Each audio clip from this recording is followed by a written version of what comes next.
McLaren Formula 1 team finished third in the constructors just 2 years ago, finished fourth after a tough battle with Ferrari last year, and now Lando, Norris and Daniel Ricciardo are finishing down in 14th and 15th place. What on earth has happened to McLaren, and will they be able to overturn this horror start to the season?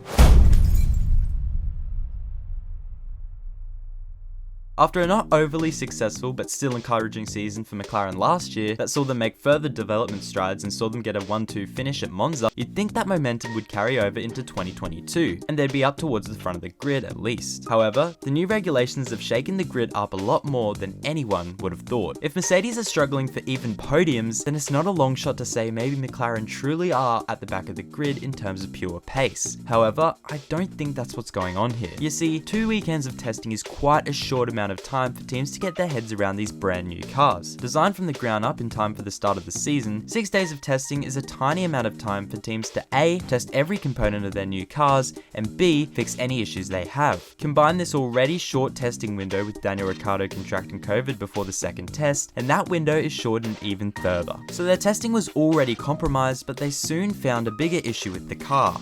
Brakes. Their brakes were getting too hot and not cooling down. McLaren knew what the issue was, the difficult part was fixing it. Each car is designed around a certain aerodynamic concept, and if that entire concept is wrong, that's a huge issue that can't be fixed over one race. That's something that would take weeks of trial and testing to figure out, and more importantly, get right. So if McLaren's entire aerodynamic concept is wrong, they could be at the back of the grid for the whole season. However, with all the resources this team has, surely they can turn it around pretty soon. Only time will tell, but I really hope they can get on top of this and be back to the front of the grid soon.